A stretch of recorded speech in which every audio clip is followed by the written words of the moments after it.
disaster must come. At best, only postponed. Shaolin Kung Fu, to survive, must now be taught to more young men.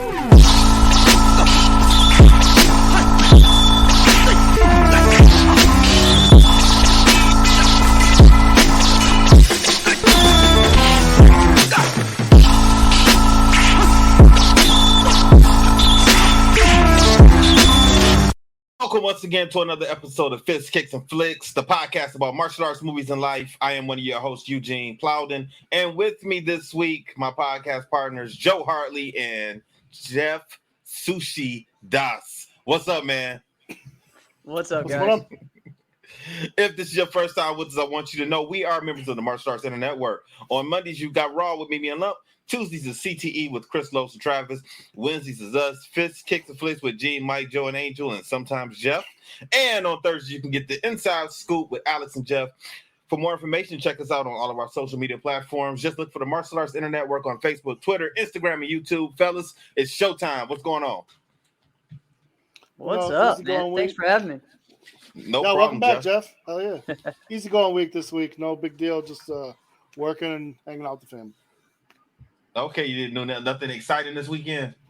Nah, nothing going on for probably this month, and then August, September is going to be busy. So, okay, all right. Yeah. What about you, Jeff?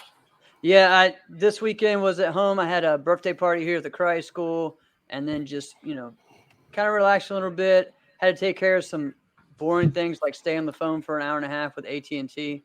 Stuff like that I hate doing. So. AT&T for the cell phone or the house phone? For the business, everything. So yeah, I use them for internet and the business phone, all that, and ain't nothing been working, man. So yeah, so this has been a struggle with them for a while now. So finally they took care of it. So we'll see how it goes. AT&T has been having some outages lately. Yeah. Okay. Yeah. So I did that, and then for me, it's like this weekend is when things just pick up for the next 4 weeks. Just tournaments, lots of tournaments that I'm competing at, either or helping run, and my students are going to. And then this Wednesday, we actually won't have an inside scoop because I'll be with my family watching Chelsea play soccer in Charlotte. So. All my kids are big soccer players, so it's a big deal that Chelsea comes to America to play, and they do like a U.S. tour or something like that. Okay, so, all right. It's been a pretty chill weekend here for myself also. We had a little family outing yesterday. I had Champ with me, so me and Champ, Melissa, and her daughter DJ, her youngest daughter, DJ, we went to the African World Festival downtown Detroit. That was a good time. Champ hadn't seen anything like that before, so he's never been to the African World Festival. So, he liked it. He had a good time. We had some good food down there and listened to some good music. We saw an African martial arts demonstration down there also. Those guys are down there doing their thing. It was just pretty much chill, man. And then today, me and Melissa had errands to run, and, like you guys, just been chilling all day, Yeah. What do you think of that? Of like seeing that? What was that like? That demonstration? It's nothing I haven't seen before. Some of those guys have actually come to my uncle's school before, and taught us how to use the sticks before. Mm-hmm. It's a lot more hand to hand defense type of stuff. Yeah. With I don't know, man. Yeah. I don't know. It's interesting, man, because. It seems to me like that type of fighting and that type of martial arts is supposed to be rooted in real self-defense, street fighting type of things. Right. I don't know. I just never seen anybody in a real life conflict or real life situation do some of that stuff in real life. I would think that the person that will be swinging would have to be compliant to all those different blocks and holes and stuff like that, and I don't see it going like that. So I don't know. I'm not knocking it. I'm not knocking it at all. I mean, all martial arts has some type of truth to it. It's just interesting. I would like to see that in a situation where it's not a demonstration. Just some type of self-defense situation that's real, Yeah, I'm sure it's all different, and part of it is too is like the culture and stuff that they share. There's a lady down in South Carolina that does it and demonstrates it at all the tournaments and stuff, and it's very interesting, and with the music and just the knife work and just the way it's presented is very different. So, and I feel the same way about Kung Fu also. Like I would like to see Kung Fu in a real situation, real life situation. We're gonna talk about that. Yeah, we're gonna talk about that. No. We're talking. That's something that needs to come up, right? I got some ideas there. All right. Because a lot of different styles of martial arts. We are able in 2022. We're able to see a lot of different stuff in MMA when it comes to UFC or Bellator or whatever. They'll say, "Oh, this person was a Taekwondo martial artist," or "This person did karate." And we've seen how those people perform in the UFC. Some people do good, some people do bad. I'm quite sure that there might have been somebody with a Kung Fu background in the UFC at some point in time. I don't know. I've never seen any. Have either you guys seen someone who has a Kung Fu background in MMA? No. Not in years. I mean, I think there were some that started that way. Actually, you know what though? There's been several in I think one like over in the one organization, and I think some in Pride that had a background of it, but not like they they got in the stance or none of that stuff like that. You know what I mean? But they used what they did because I think Chinese boxing and some of that is very similar. Like it evolved into the MMA style or whatever. So, but I'm not sure. Yeah. I never really looked at. I know it's gonna be bad to say, but I never really. When it came to Kung Fu, I never really looked at that as a self-defense martial art. I know that Kung Fu people are probably going to think differently. I know this, and I know there are probably going to be some people that disagree with me. But just from when it comes to tournaments, like whenever I fought a Kung Fu person in a tournament, that was an easy win. Well, yeah, I get that. Yeah, I mean that's. In some cases, that's been that way. I've been against some good Kung Fu guys from Dennis Brown School and even Marco Willie the Bam Johnson School. His son Marco is a great fighter. Those guys, but I also think it depends on the style. Like you have like the Kung Fu ones and the Northern style and this and all this and the Wushu.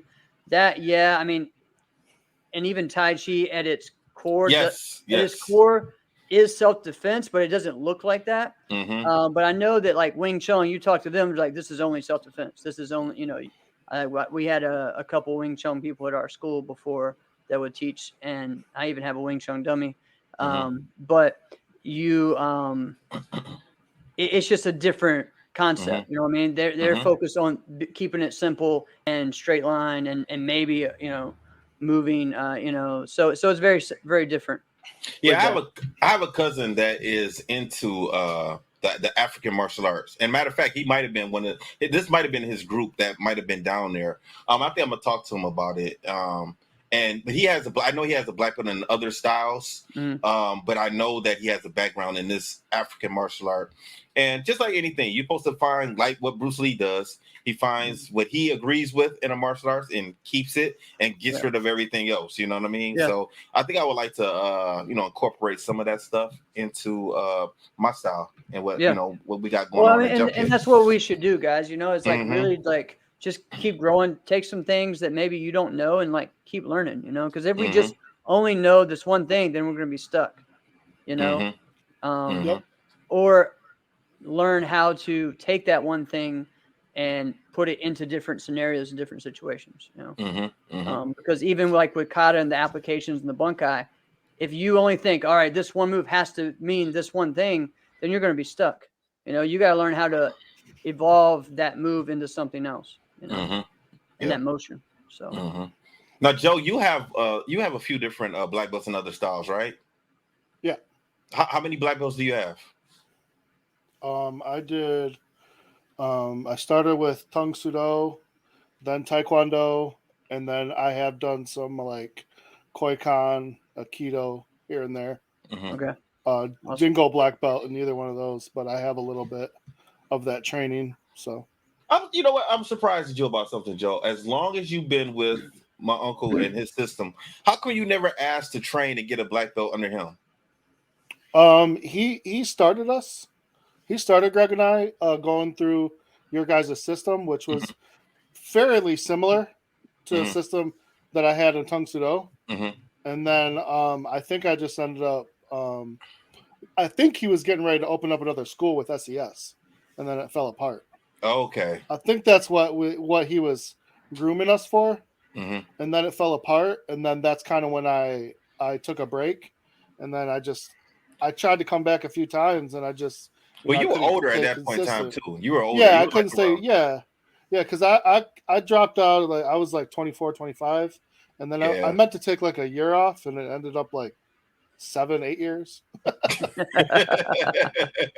Oh man. Okay. All right. So now I'm just like keep coming back and coming out. So I would like to consistently. 2 of my 3 kids want to go train over there at the Franklin Center. So I'm going to take it up as an opportunity. I do have my 2nd degree black belt. I would like to get my 3rd degree. So that's kind of a goal I'm looking towards in the next maybe year or 2. Nice. But I got to get my health under control. And then, like I said, the motivation will probably come from watching my kids do it and then helping them and all that stuff. Cool, man. Plus, I really get motivated when I go help Gene out, even though it's only like once or twice a week.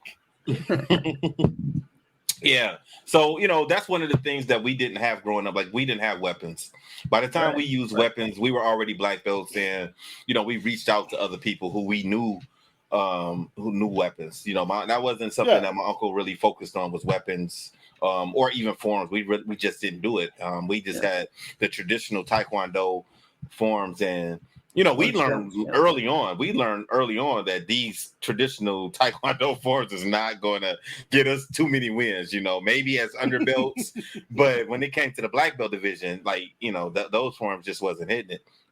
So that's when Ski started modifying his form, and he would just take the traditional forms and just add to it from the different things that he would see on the national scene, and he would just slowly modify his forms to that. I didn't have that great of an interest in it. I wasn't trying to do tornado kicks. I wasn't trying to do 360s. I wasn't trying to flip and all that stuff, So I kind of just backed away and just, stuck to fighting, But Ski did weapons, he did forms, and he did fighting, So Terrence was one that I remember. That could do all. He could do traditional. He could do open, and he could do weapons, and still kick the crap out of people in sparring. Yeah. Terrence did do all of them. Yep. So, all right, let's jump into this movie, Birth of the Dragon. What did you guys think of the movie? It was different than I thought it was going to be. I don't think I thought it was going to be a lot like Dragon, the Bruce Lee story, but it was a lot more. It was almost like a philosophy kind of thing, more than a like I was expecting like an action kind of thing. But it was really, it was a thinking movie for me that more than I thought it would be. I really want to watch it again because I got a lot out of it, and I had a lot of mixed feelings towards it. But I really want to watch it one more time. I probably will. But it was an interesting movie to me. Okay, what'd you think of it, Jeff? Yeah, I know when I guess whenever it came out, I remember being like, oh yeah, I gotta go see this movie. I want to see this. It's gonna be cool. We haven't seen a Bruce Lee like movie about him in a while. And then when I saw it a few years back, it was completely different than what I expected it. Instead of just about the fight or that this guy was bad or who, what I mean? You grow up, it's like no one's better than Bruce Lee.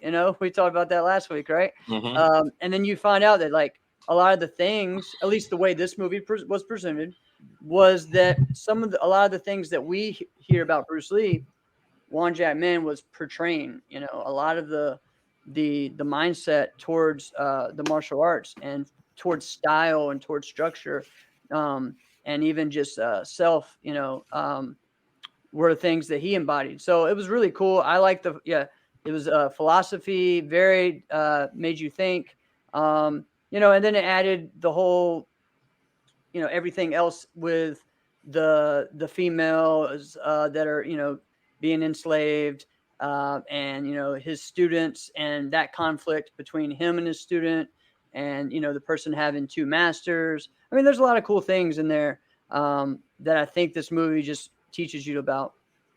So I enjoyed it. I enjoyed the movie, but at the same time, I was wondering, why did they need to exaggerate it, and why couldn't it just be based on, you know, true events or real life? Like, as I'm watching it, you can't do that. Yeah, I just don't understand why. Like, I thought the last movie was definitely, you know, doctored up for, you know, the movie going audience. And I thought this one was going to be a little bit closer than, you know, to true events, and it wasn't, to me, as far as my opinion. I don't think it was. But Gene, this is, you know, there's always three sides to every story, right? So we're never going to get the real answer, because that's messed up. There's his side, and then there's the truth. We're probably getting somewhere within the truth between both of these movies. But one side's being told by his loving wife and family, and the other side's being told, you know, by I'm not even sure. I'm sure Jeff knows who's this version being told by. There was another book based on I forgot the name. I saw it when I was watching the movie today. Was it a witness to the fight, or was it? Yeah, it was a witness to the fight, and it was or a guy who wrote a book about this fight, right? Okay, so there should be a book on this. Yeah, they said that there were at least 12 people. Yeah. Who witnessed this fight. Okay. So where are those people now? Did they ever, back in the day, speak on this fight? Did they ever write about the fight? Did they write an article or a book or something? Let me I bet you got 12 different versions. Oh, that's yeah. I'm just saying. And then what would Juan Jack Man, has anyone ever grilled him about this? Has anyone ever talked to him? So, like, apparently to him, let's see. All right, so there's William Chin, who was a person that was there, right? And he was in attendance, and he said that it went 20 to 25 minutes, and that there was really a long fight. Yeah, that's a long fight. Yeah, that there was no definitive winner, and you know, that Wong did avoid using his signature kicks. That he did agree to do that, and then you have you know, Linda. His wife, who was there, apparently Bruce Lee's wife was there, and she says, "Do you believe that she was there?" Yeah, I don't know what the point would be. So how come in her version she didn't put herself there, or was that Hollywood taking liberties in the other movie? Exactly, I don't know, but in that version, this is the book though. Like, this is her story from her book, which that movie was supposed to be based off of. So, but again, in that movie, that wasn't Wong Jack Man though. That fight, it was some other guy. Whoever that was, compared to this version, that guy looked crazy, and this guy looked very humble. And then the picture, it was insane to me. The video that we saw that I sent you, the picture of him, he doesn't look like a monk. You know what I mean? He doesn't look like that at all. You know, he was a master in 3 different styles, and this fight happened when I think he was 23 and Bruce was 24 or something like that. They're around the same age. So, I thought he was way. How they have him portrayed, I thought he was way older than Bruce. Oh, I know. Yeah. and Linda says that that Bruce Lee was just whooping his tail, and that he of course he won in like 3 minutes or something. But he did struggle with him, but still, you know, he gave up, and I don't know. And then you have Juan Jack Man, who says that Lee like faked like a friendly handshake to start the fight, and then cheap shot him to poke him in the eyes. And then the fight kind of ended with that he just was kind of wild like a mad bull, and then that the fight ended after 20 minutes when no one really could win. And then I guess after that too, like Wong. They agreed something. This is, you know, again, this is another story. They agreed to say that it was just no one won. And I guess people just kept saying that Wong was losing. So he said, all right, let's have another fight. And there was never a response by Bruce Lee to fight again. So by the time they wanted to do another fight, Bruce Lee was probably becoming a movie star at that point, right? maybe within the next year or two, but I don't know. He was probably doing Green Hornet. The way that this looked, I think the movie, what did it say, 7 or 9 years? 9 years before Enter the 9 Dragon. years before Enter Dragon was released. So that which was right after he died. So right. So yeah, I mean, I think it could have been around then, or maybe during one of his hiatuses or something. The reason I brought that up is because if I'm Bruce Lee and I'm a movie star and I'm looked at as one of the best fighters on the planet, I probably wouldn't want to fight somebody on a rematch, somebody that I tied with, so that would make sense. Yeah. That could damage his brand. Exactly. Well, which is when people say, oh, why would his wife lie or ex-wife or whatever lie about this 50 years later? Well, she's gained, her and her daughter and everyone has gained a lot of money off of his legacy. You know what I mean? Mm-hmm. Yeah. So I think they of course have more to lose off of that than anyone. So I just think it's to me, it makes more sense that it was a tie because it's the real, no one's unbeatable. You know what I mean?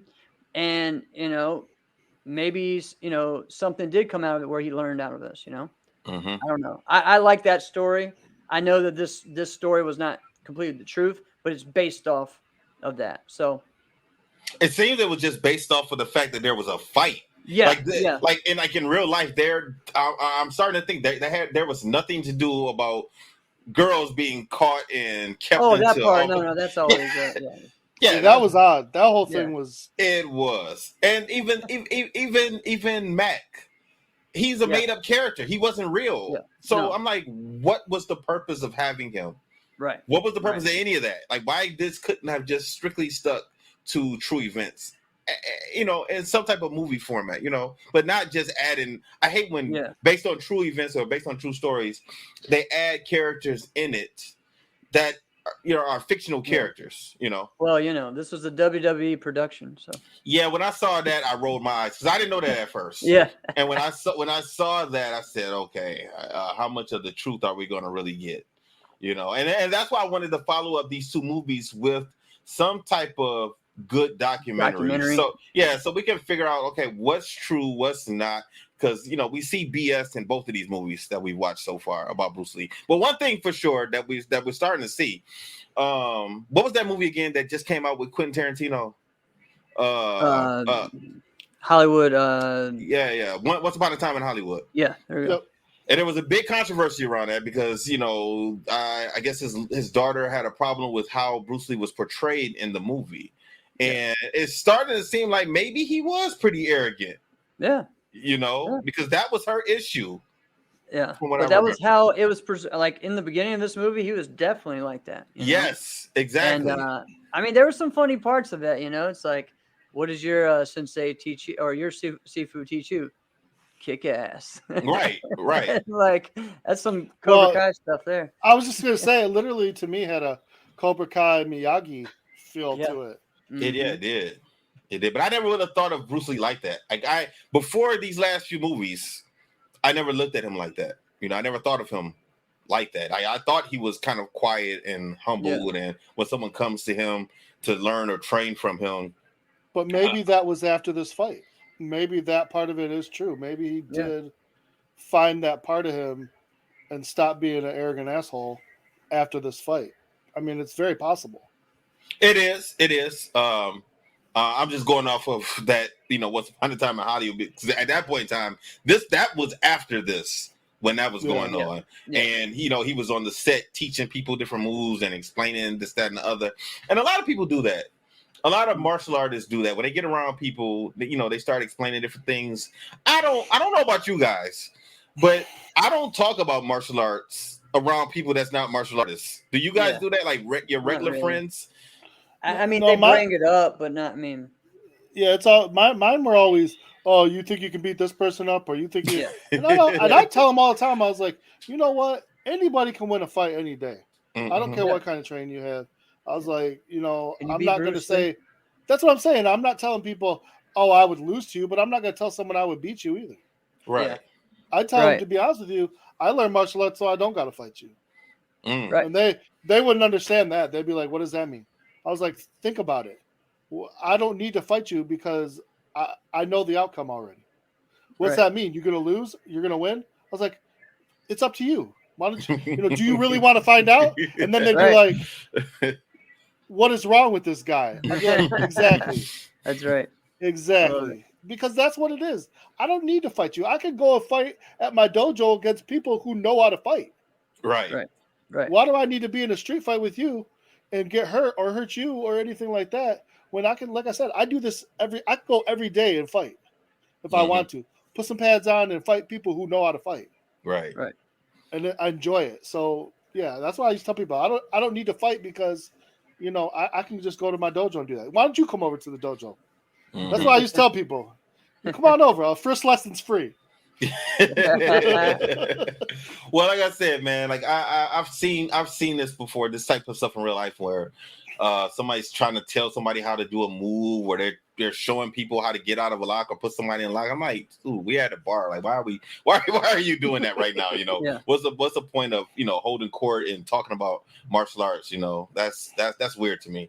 And like I said, we saw that if you've seen the movie Once Upon a Time in Hollywood, that's what Bruce Lee was doing, according to the writers, that he was pretty arrogant like that, and I've seen other people do that. I've seen Michael Jai White doing that on set on different things, Oh, okay. And having those type of conversations, So I don't know. All right, let's talk about the movie. All right, Birth of a Dragon. Okay, this, like we said earlier, this started in 1964. So we have a fictional character. What did I say his name was? Steve McKee. This guy, he is one of Bruce Lee's students. And did they ever explain why he was mad at the beginning of the movie? If they did, I missed it.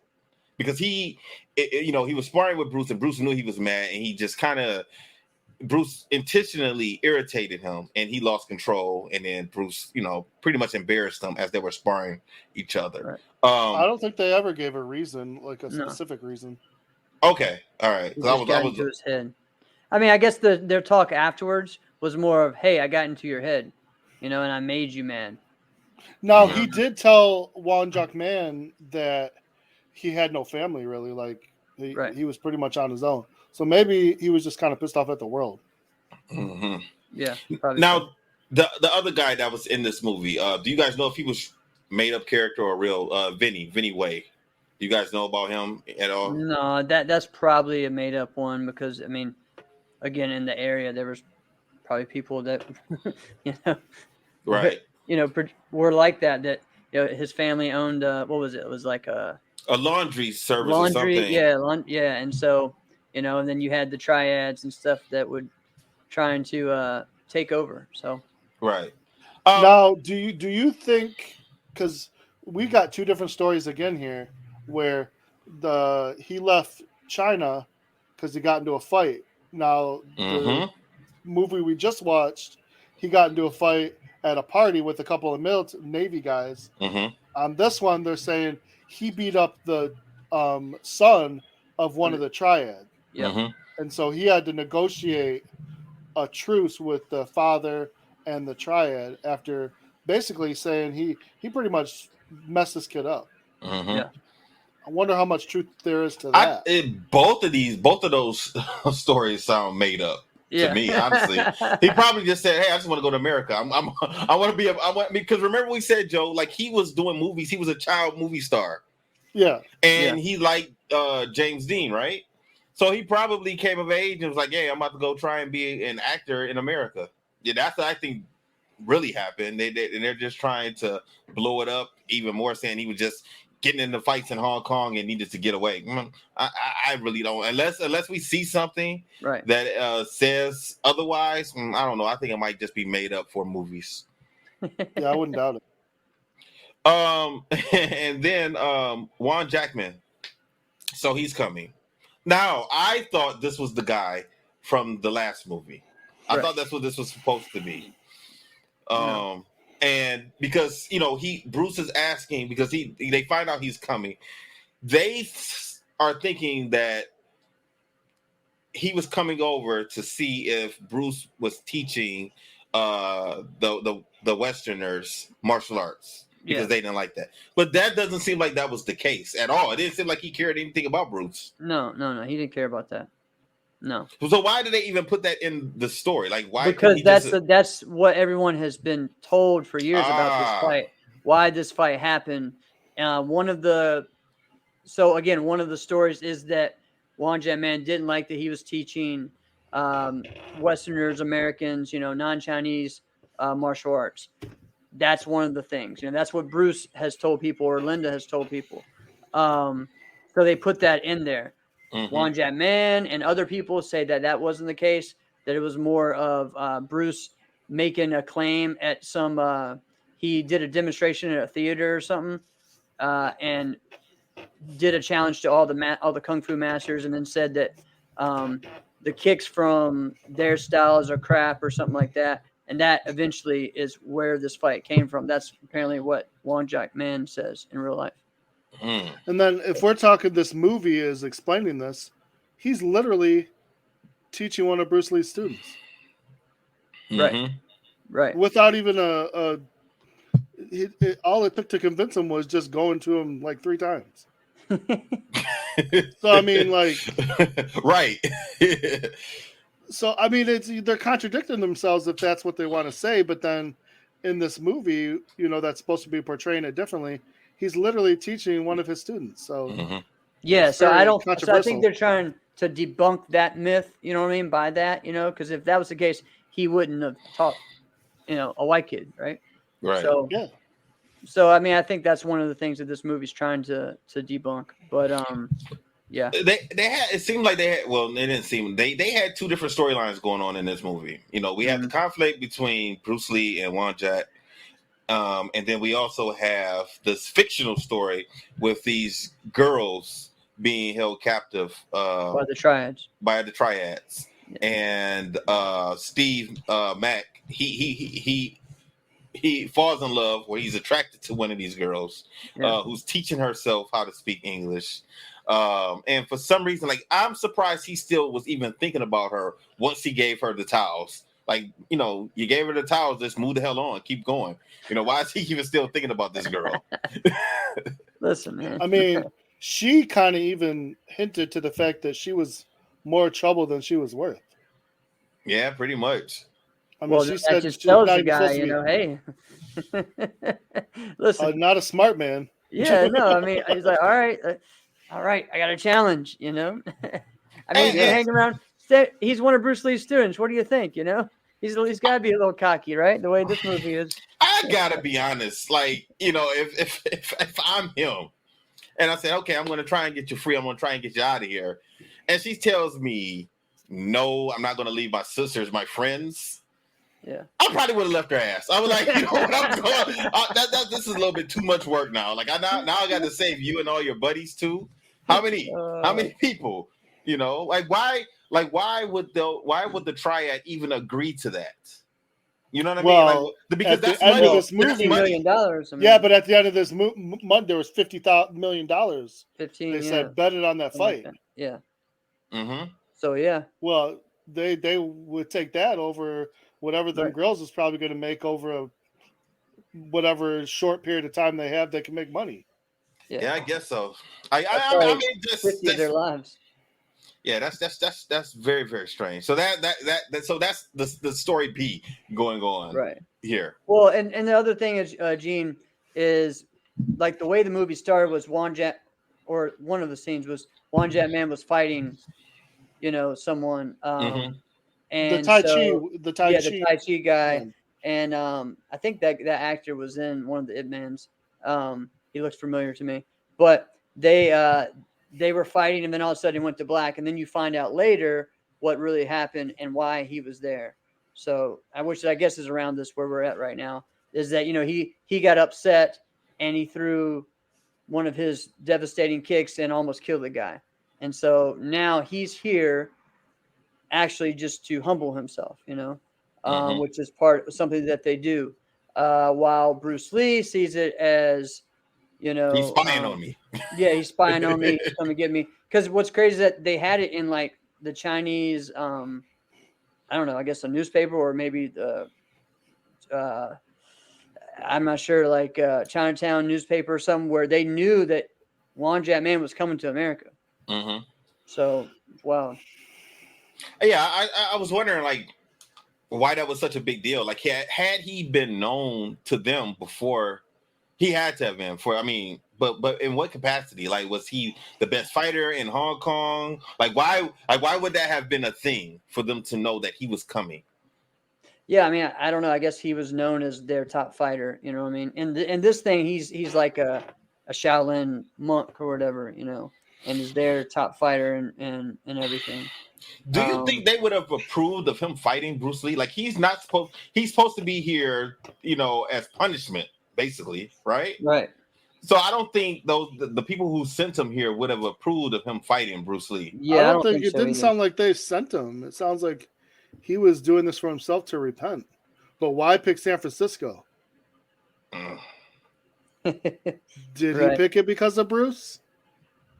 Yeah. Did he have a secret agenda? So we don't know. Yeah, we don't. We don't know. What we didn't see also were that that council of martial artists who wanted Bruce to stop teaching Westerners because he's giving away our secrets. I thought they were going to have something to do in this movie also, and that wasn't the case. Jeff, do you know if that was something that was true? That true events that happened in the Bay Area around that time? Were there Chinese masters that did not want Bruce Lee to be teaching Westerners? I've heard that for years. Yeah, okay. I've heard that for years. That was always something that was I was heard, not just from the two movies, but that was something that was a thing in the 60s. And that's why you didn't see too many doing kung fu at that time. You saw mostly Japanese karate,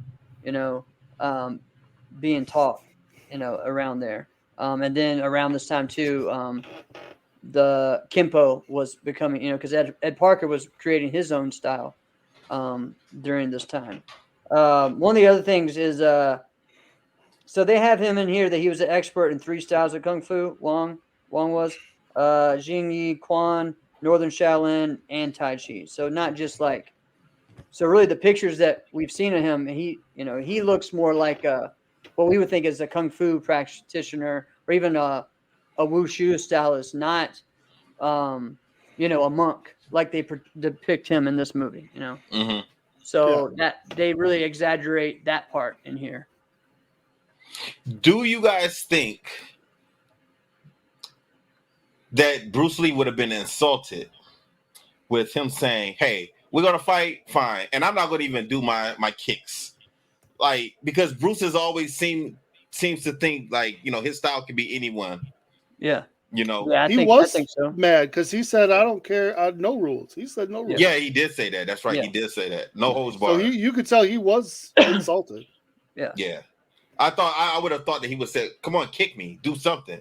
I mean, he was throwing kicks. He just wasn't throwing the signature kicks. I guess they were. Yeah, that's true. Because he was doing some butterflies and some crescent kicks and things like that. Well, I guess later on they said no holds barred, so I guess he agreed to it. But yeah, he didn't really follow through with that part. Tell me this: when two kung fu people fight each other, are there certain rules to it? I wonder, because like if you took let's just take a Taekwondo guy, put him against a kung fu guy, is that going to be a way different fight? Well, yeah, I would think so. I think that's the problem with some of the kung fu styles is they have like that set and they go, all right, we'll go here. That's what I'm saying. Exactly. And do this, like Wing Chun does that. The other ones had the, like the tiger claw and all this stuff. You got to get in your stance. You do all this and that before. That's where I worry about kung fu because I'm like, if you're not fighting another kung fu style, like, are you going to be able to handle? Can you handle a low high, roundhouse kick to a spinning back kick? Do you have blocks for that, or are you waiting for that sweeping leg kick into a right? I'm serious. I agree. I do think a kung fu master could probably do well in a fight. I'm just curious, can they only do it in a kung fu versus kung fu, or can they handle other styles? Like what would they do? You know, because like they practice on that, doing their blocks on that wooden block thing, which I don't know. Wing Chun does, actual, yeah. I just saying, like, I don't understand. I guess I would be curious to see something like that, just to see like how that would fare. Yeah. Leroy Stankson told me about him getting into a fight with a kung fu guy at school, and this is a hilarious story. I bet it is. But I don't want to tell it. It's just kind of like he's saving it. You see what he's doing, Joe? He's saving it for Inside Scoop. He's going to talk about it on Inside Scoop. Like, I want to be sharing, like Leroy's stuff, about a fight. It's kind of, I don't want. Well, all right. So he was like, man, he was telling me, like, man, I was fighting this kung fu guy, and he was pissing me off, and so he freaking punches past me and then elbows me in the back of the head. Like, what the heck? I didn't know what to do. It was the funniest thing too, because the way Leroy shares this stuff. But and then so he's like, so then I came back and said, motherfucker, and blocked him in the head and set him down. But he almost got me at first. I was like, wow, all right. No, but I like that, because I can say the same thing about like I watched when we did Only the Strong, and that was a capoeira movie, and he was beating up people left and right that were just street fighting them. Yeah. But then when it came against another capoeira guy, he had some trouble. So then I wonder, like, I've seen movies where they try to put a capoeira against a regular fighter, and usually like the MMA guy just steps back, waits for him to do a flip, and punches him out. Yeah. And so exactly. It's just, I wonder if it's kind of the same thing, if it's more of an art form than it is for fighting. So I would like to see an application of it where it's actually used in fighting. Well, if you talk to Tai Chi people, they'll say that it's the best self-defense there is, but it's just hidden that way. It's the same thing with like Filipino styles, like Kali and stuff was hidden. They did that with the sticks or even with their hands to actually hide them learning how to strike with knives and strike. You know what I mean? Like they just hid it in the dancing. You know what I mean? Which is what is supposed to be done in capoeira. It's supposed to be hidden. The actual fighting's hidden within that. Which in everything, any martial arts, there's a lot of hidden moves. I mean, if you really break down the bunkai of karate and forms in Taekwondo. So one of the things that I saw in this movie, oh my goodness, they lost some money. the budget, I just saw this. The budget is $31 million. Whoa. They made $7.2 million at the box office. So Yikes. Yeah, hopefully they got a good deal from Netflix or something. Right. One of the things I noticed, it said that Bruce Lee and his style of martial art is the forerunner to MMA. Do you guys believe that? I don't know enough about. I do. It's a serious question. I really don't know. I do, and I think we talked about that last week. Some. I think we see it in the beginning of Enter the Dragon. Like actual MMA gloves and pancrase style, movement, and arm bars and just that style, So I do. I think the concept was, of how to change things and not just be stuck with one style, that still took a long time for that to go though. I mean, because really, yes, Bruce Lee was a big part of martial arts getting bigger, but really, even though he was the forerunner to Jeet Kune Do, he actually made Kung Fu more popular and karate more popular. So, at that time, and then later on, his philosophies eventually formed into what we're seeing now. I think that part took longer. I think the Gracies will disagree with that. So, okay, but I mean, but even the Gracies had to evolve because think about the UFC in Japan before. Like one Hoist Gracie and Ken Shamrock fighting for 35 minutes on the ground Nobody Right. wanted to watch that unless they were a martial art. Like I loved it because I Right. could understand what was happening. But Mhm. the average person was Wouldn't. like, that was the worst fight ever. Everyone I talked to about that fight said, "Oh, I turned it off after 10 minutes. It was stupid." Yeah. I'm like, but they didn't see what I saw because I knew what was going on. I Mhm. knew the chess game that was happening. And so that's where, Dana White was smart, came in and started adding rules. Okay, now you got 3-minute rounds. You got 3 rounds to a fight. You got 5, Weight classes. you got weight, all that stuff Yeah. to make it for the average person to understand, so he can get millions of people instead of just 20,000 people who might be like me and say, "Oh, this is so great." Right. And so Yeah, and now they were doing this years ago. In Japan, exactly, it was yeah. big. I mean, Pancrase was big in Mhm. the early '90s. Pride was bigger than UFC. Yes. Yep. A lot of people don't know that too. A lot of Yeah. people don't know that. Yeah, I mean, Yeah. so and Pancrase and some of the other ones, I'm trying to remember the other names, but they were huge. So it wasn't all the UFC, but it was the first that we saw in America. So Well, you got to be well-rounded now. You have to have wrestling. You have to have jiu-jitsu, Muay Thai. a standing game Yeah. like Muay Thai or boxing or something. You But have to even have now, jiu-jitsu. Joe, like no one's just specializing in just Muay Thai now. Like they're learning Muay Thai and boxing. Yep. And they're getting bring someone in for footwork that Raymond or even Avery or someone is, training them in.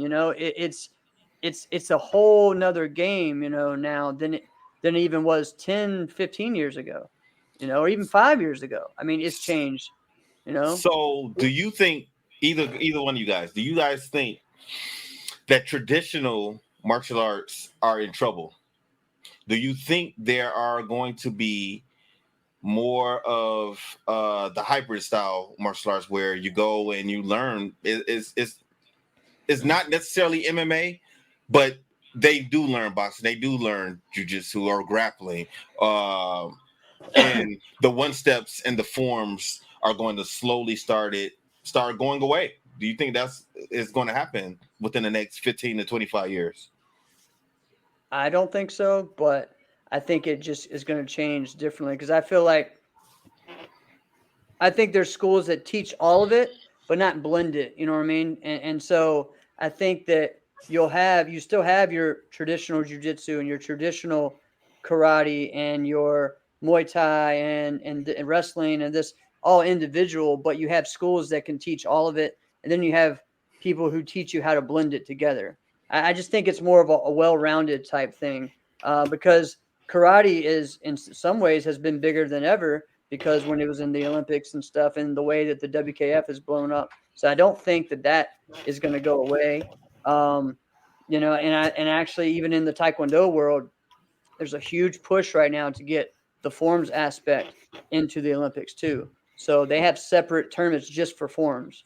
They're not together like they have, I mean, even again, there was 4,300 competitors in the USA AAU Taekwondo Nationals 2 weeks ago in Vegas. So I don't feel like that is going, away.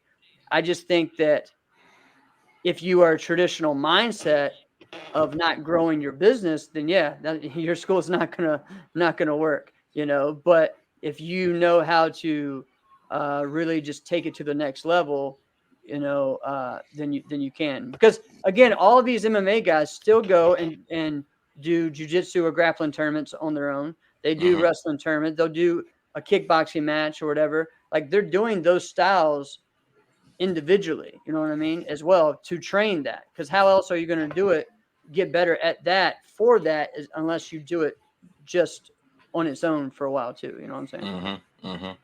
Yeah, I've recently reached out to certain people to come in and teach jiu-jitsu on a regular basis and boxing. I don't know anybody that can do Muay Thai. I know someone who may be able to teach wrestling, but this guy's real busy. He comes in and comes in and teach weapons for me, but I don't know if he will want to teach wrestling. I don't know. But I do want to expand my students, their martial arts background, man. I want them to be well rounded. I want the kids to be able to defend themselves, especially as they get older, man, because this world is getting crazier and crazier. Yeah, we Man, I haven't wrestled in 20 years, but I haven't wrestled in 20 years, but I'm quite sure you know the basics, though. The basic stuff. I know the basics. Yeah, I was pretty good. I did a good job. See, I got Brock Lesnar at my school now, so I got somebody Wow. that can teach wrestling, because I damn sure know I can't.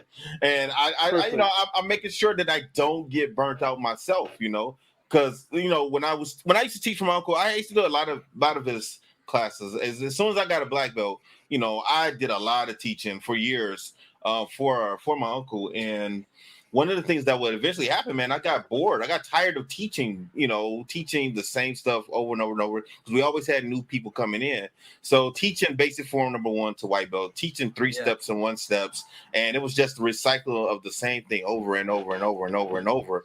Because it was just me and Trav. Like Avery and Morgan were little kids; they weren't teaching, right? Right. And then when I went to college, I would come home on the weekends or during those breaks. I was still doing all of the teaching, and now I want to be able to have other people teach my students other things so they can be well rounded. You never know; the kids might take to boxing a little bit more. They might take to doing jiu-jitsu. Everyone doesn't want to spar. Everyone doesn't want to do tournaments. Everyone doesn't want to, be a tournament fighter, So, I gotta make sure that this money stays in house. So I gotta try and figure out a way to keep people there, So so what Bruce Lee did, as far as I do agree with that, and I like that, taking different things from different styles and incorporating that into his style. But Bruce Lee never had, he didn't believe in belts and all of that stuff, right? Yeah. So, how many different styles do you know of that he studied? I never read his book, so I don't know his background in anything else. It's all hearsay that he learned all these different things and took stuff from this style and put this in and got rid of that. Do you guys happen to have any idea? And was this something like he might have read it, but he was never trained by a particular person? Everything that he learned was just based in books. Yeah, I think he brought people in that maybe had different styles, art background, and then he taught them what he did, or he trained with them. You know what I mean? Like, because even like Dan Inosanto and a couple other guys were already Hapkido or in Arnis and Philip, like Eskrima sticks and different things, and then he taught them Jeet Kune Do or taught them Wing Chun, and then learned from that on how to apply that into what he does. So I think he read a lot. I think he watched a lot. I think, and there's all the different kung fu styles that he probably went against and fought. So in the street. Okay. All right. Well, another thing that this movie really did that I liked about it, they focused on his 1-inch punch. Now, the way they did it was a little silly to me. Yeah. But even when he was using it at the end, and when him and Wong Jok Chan or whatever got together, he said, "Oh, you're gonna have to teach me that." I thought that was interesting. Yeah, that was. The fight was all right. The way they presented the fight, it was okay. It got a little cheesy when they kind of blended it and like made it faster and that. I didn't like the jump part. I got to be honest. I did not like when they. Like that. Yeah, I did not like when they climbed up those stairs and then jumped off and kind of floated down and landed on their feet. I'm like, come on. What was the point of that? I don't know. But I like the story behind it though. Was like, you've come and reached the end. Yeah. No, I haven't. No, you've reached the end of your style. So I like the mindset and the growth mindset of that.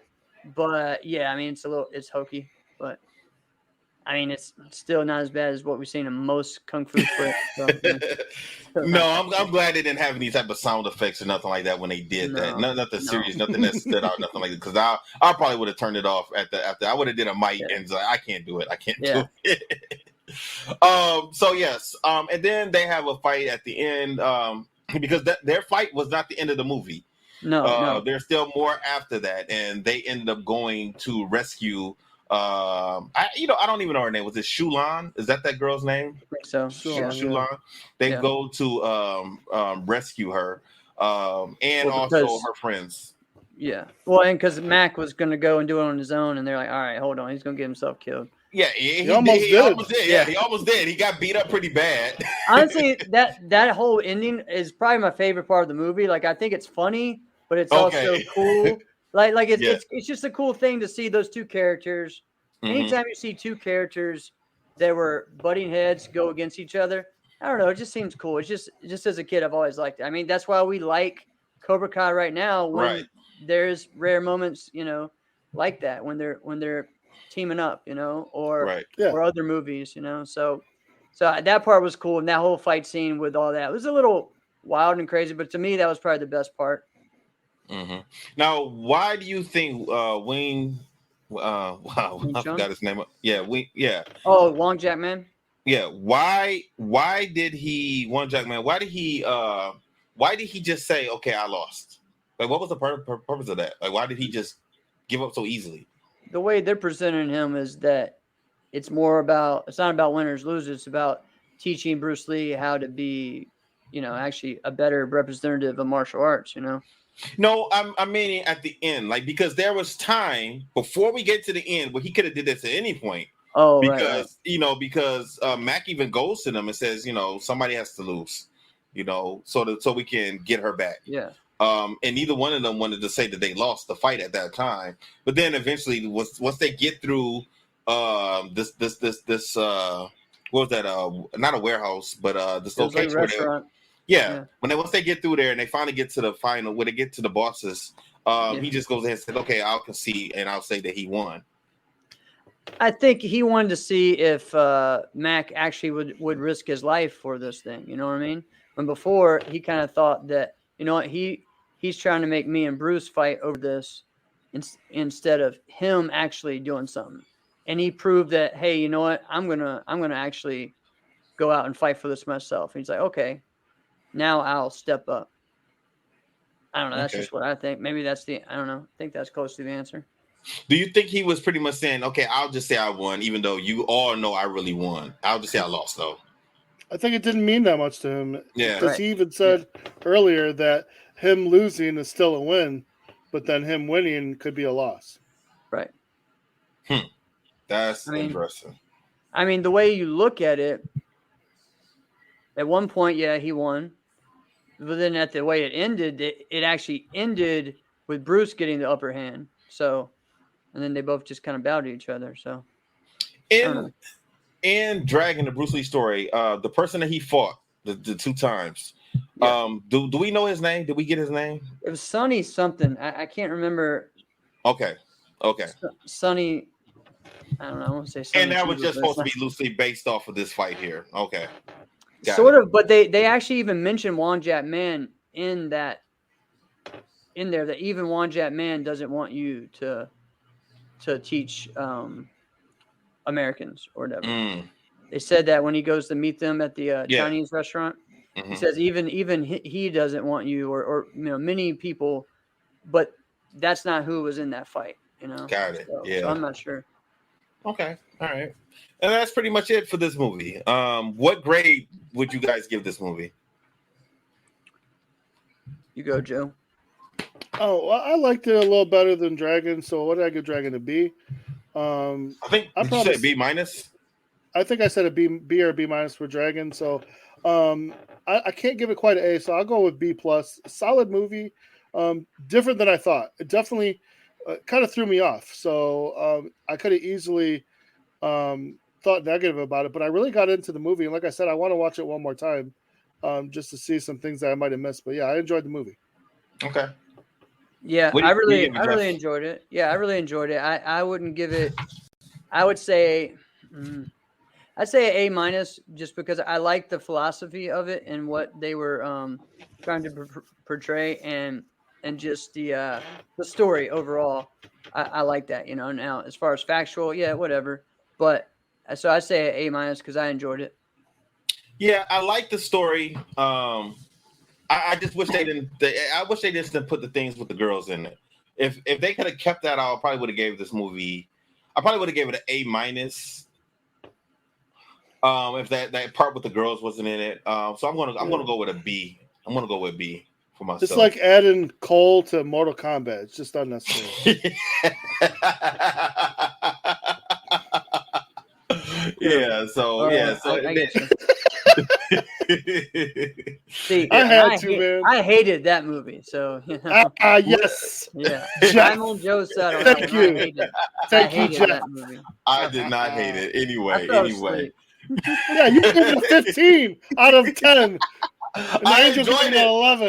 I enjoyed it, especially when I compare it to the older Mortal Kombat movies. This blew that out of the water to me. I couldn't. No. The next one, the second one, they're gonna kill him off. You watch. Yes. Cole is dead. Hey, so have I officially now been on more shows than Mike?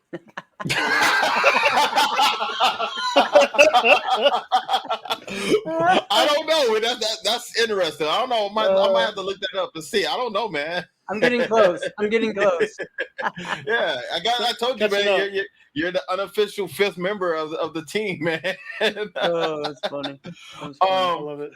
Is there a Bruce Lee movie what is the closest? Are these the only two that are really close to his story, or is there anything else? Yeah, I mean, what's the besides documentaries? Besides documentaries. a Bruce Lee 4, story.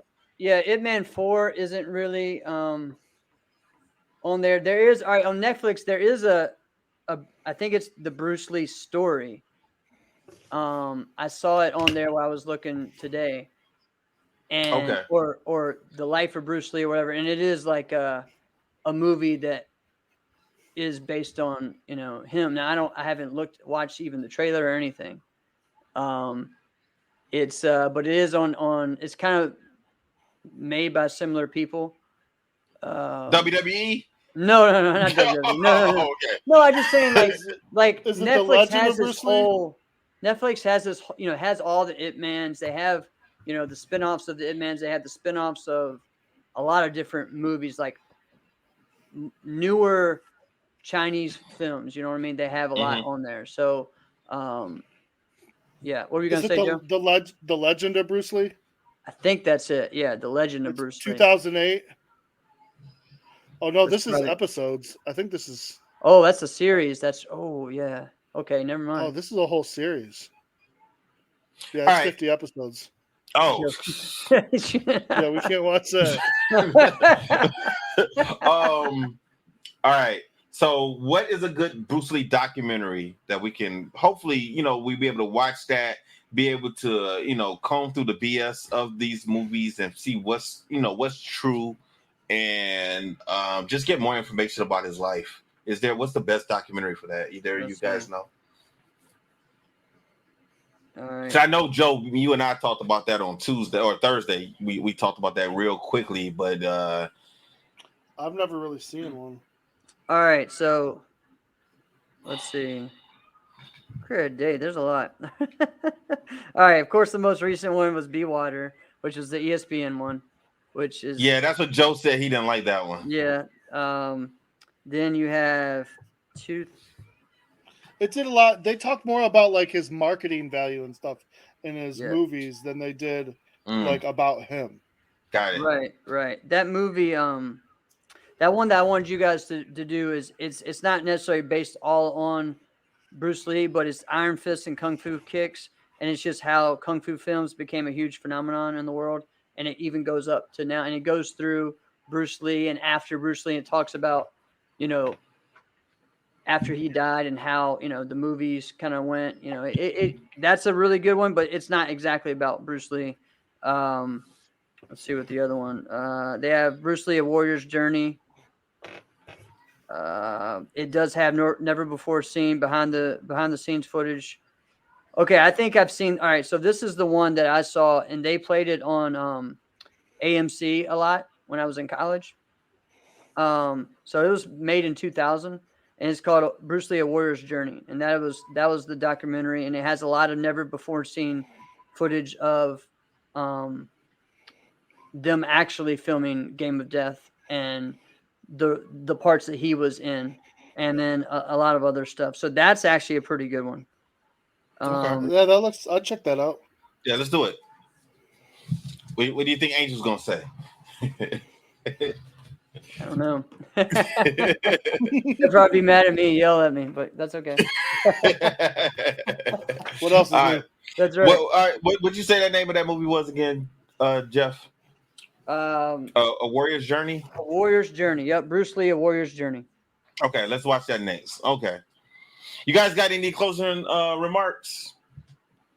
No, man. No, I'm good, man.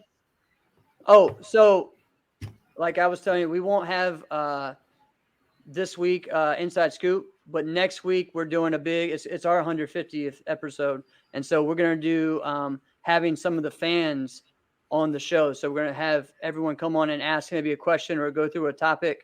You know, have about 6 to 7 people that want to listen and come on and do maybe a 5-minute kind of back and forth, and then next person go on. So we're gonna post soon. Fun. So we're gonna post soon this week or this week. You know how to be on the show. So okay, that should be fun. You know what? We should. I'm gonna talk to Travis about this. Once a year, what we should do is a main gang mashup. Yeah, and we just all do each other's shows. You know? What I'm saying? That would be fun. Like imagine not CTE. Imagine Inside Scoop with Alex, Mike, and Willie. Yeah, can you imagine that? Like who in the hell would they interview and how would that go? Right. That would be crazy. Or a CTE with Travis, Angel, and Los. Like that would be straight. You know? Crazy. Yeah. That would be. That would be interesting. All right, man. I'm gonna talk to my brother, see what we can do. Like once a year, maybe around his birthday. Once a year on his birthday, just because this his network. Yeah, there you go. Yeah, that or like one of the weird. It's either like Halloween time or like April Fools or something, right? Something like that. There you go. The whole week. I like all that. That's a good idea. Yeah. All right, let us know if you guys listening to this. Let us know. Let us know what you guys think. All right, for Jeff Dawes, for Joe Harley, Angel Diaz, Mike Gibbs, and myself, Eugene Plowden. Everybody stay safe, stay strong. We'll holler at you guys next week, and I will play our music. Disaster must come. At best, only postponed. Shaolin Kung Fu, to survive, must now be taught to more young men.